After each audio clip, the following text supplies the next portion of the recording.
नमस्कार दोस्तों। आज हम कुरुक्षेत्र जा रहे हैं। दरअसल कुरुक्षेत्र जाने का मकसद ये है क्योंकि कुरुक्षेत्र में सर्वजातीय सर्वखाप महापंचायत हो रही है। पहलवानों के समर्थन में ये महापंचायत है। आपको बता दें कि इससे पहले सोरम में एक पंचायत आयोजित हुई कल ही, और उस पंचायत में ये निर्णय किया गया कि राष्ट्रपति से इस विषय में मिला जाएगा। ये भी कहा जा रहा है कि गृह मंत्री से भी इस विषय पर मुलाकात की जाएगी, मगर क्योंकि सरकार की तरफ से अभी तक देखें तो किसी भी तरह का कोई इस तरह का बयान नहीं आया है जिसमें ये लगे कि सरकार अपनी तरफ से ठोस कार्रवाई कर रही है, पुलिस अपनी तरफ से ठोस कार्रवाई कर रही है। क्योंकि खेल मंत्री का जो बयान आया उसमें भी खेल मंत्री की तरफ से ये कहा गया कि जांच चल रही है, लिहाजा जांच जब पूरी हो जाएगी तब इस विषय पर कुछ निर्णय लिया जा सकता है। और अपनी तरफ से खेल मंत्री ने ये भी कहा कि जो खिलाड़ी हैं वो गंगा में मेडल ना बहाएं, इस तरह का कोई भी काम ना करें जिससे कहीं ना कहीं खेल की जो महत्ता है वो कम हो रही हो। और इस बीच जिस तरीके से आपने देखा कि केंद्र के एक मंत्री मीनाक्षी लेखी से जब इस विषय को लेकर एक पत्रकार ने पूछा तो किस तरीके से वो भागती हुई नजर आई, तो कहीं ना कहीं केंद्र सरकार का जो रुख है इस विषय पर वो स्पष्ट नहीं हो पा रहा है। और ये नहीं कहीं भी नजर आ रहा है कि इस विषय पर जो कार्रवाई चल रही है उसमें किसी भी तरीके से केंद्र सरकार गंभीर है। इसीलिए अपनी तरफ से खाप पंचायतें बार बार इस तरीके की पंचायतें कर रही हैं। जो मैंने आपको बताया कि सोरम में पंचायत हुई, और उसके बाद आज कुरुक्षेत्र में पंचायत है, उसके बाद एक शामली में पंचायत है, मलिक जो वाला खाप है उसकी पंचायत है, उसके बाद 4 तारीख को गुरनाम सिंह चन्नूनी की एक सोनीपत में पंचायत है। तो तमाम पंचायतें हो रही हैं और ये कोशिश की जा रही है कि दबाव केंद्र सरकार पर बनाया जाए, क्योंकि पहलवानों ने अपनी तरफ से जब 28 तारीख को जो नई संसद के बाहर महिला पंचायत होनी थी, क्योंकि 21 मई को ये निर्णय किया गया था महम की पंचायत में कि 23 तारीख को कैंडल मार्च किया जाएगा और उसके बाद 28 तारीख को नई संसद के बाहर महिला पंचायत होगी। महिला पंचायत तो हुई नहीं, और जिस तरीके से जो जंतर मंतर पर आंदोलन जो पहलवान कर रहे थे उनके साथ किस तरीके का दिल्ली पुलिस ने व्यवहार किया वो तमाम लोगों ने देखा। देश और दुनिया में उसका एक संदेश गया है।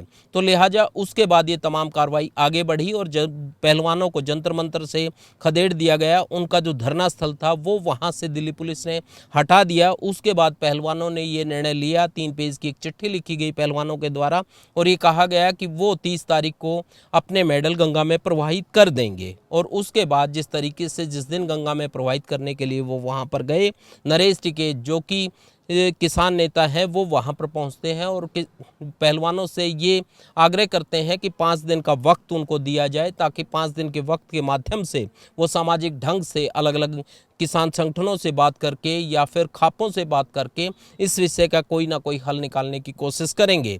तो ये एक प्रक्रिया है जिसके तहत ये तमाम चीज़ें हो रही हैं, और इसी प्रक्रिया में सोरम में पहले पंचायत हुई और उसके बाद ये पंचायत कुरुक्षेत्र में होने जा रही है। तो तमाम पंचायतों का एक मकसद है कि पहलवानों को न्याय दिलाया जाए, क्योंकि आरोपी जो है वो लगातार इस तरीके से बाहर घूम रहे हैं। पंचायतों का ये कहना है कि आखिर इस तरीके से पोस्को एक्ट लगा हुआ है तो क्यों नहीं सांसद की गिरफ्तारी हो रही है, क्योंकि बीजेपी के सांसद भी हैं आरोपी। और जिस तरीके से बृजभूषण शरण को लेकर बृजभूषण शरण खुद अपनी तरफ से जिस तरीके के बयान दे रहे हैं और ये कह रहे हैं कि यदि उनका एक भी आरोप सिद्ध होता है तो अपने आप को फांसी लगा लेंगे। और इस बीच जिस तरीके से बृजभूषण शरण पहलवानों को लेकर फब्तियां कस रहे हैं, ये तमाम घटनाक्रम है जो कहीं ना कहीं एक आक्रोश पैदा करता है, जो खाप पंचायतों के बीच में आक्रोश है और कहीं ना कहीं जो किसान संगठन है उनके बीच में आक्रोश है। और तमाम लोग ये कह रहे हैं कि आखिर बृजभूषण शरण को क्यों केंद्र सरकार बचा रही है, क्यों नहीं प्रधानमंत्री इस विषय पर बोल रहे हैं, क्यों नहीं बीजेपी के जो राष्ट्रीय अध्यक्ष हैं जेपी नड्डा वो इस विषय पर कोई बयान दे रहे हैं। लिहाजा जो चुप्पी है सरकार की वो कहीं ना कहीं सवाल खड़े करती है, और इसीलिए खाप पंचायतों का आयोजन किया जा रहा है ताकि इसके माध्यम से इस विषय का कोई हल निकाला जाए। क्योंकि पहलवान जो हैं वो खाड़े में तो ये जरूर है कि अपनी तरफ से उस तरीके का जोर लगाते हैं और बड़े से बड़े पहलवानों को उन्होंने अंतर्राष्ट्रीय स्तर पर पछाड़ा है, मगर राजनीति में किस तरीके की पटकनी दी जाए उसका अनुभव खिलाड़ियों के पास नहीं है। और इसीलिए उन्होंने अपने बुजुर्गों से ये आग्रह किया है कि वो इस विषय का हल निकालें। तो लिहाजा बुजुर्ग जो हैं समाज के, जो उनके बड़े बूढ़े हैं, वो अपनी तरफ से ये कोशिश कर रहे हैं कि आखिर सुरक्षा पंचायतों के माध्यम से, अलग अलग पंचायतों के माध्यम से दबाव बनाया जाए और पहलवानों को न्याय दिलाया जाए। चलिए फिर चलते हैं कुरुक्षेत्र और देखते हैं कि आज की महापंचायत में क्या होगा। आपको अपडेट लगातार हम देते रहेंगे। देखिए द भारत खबर।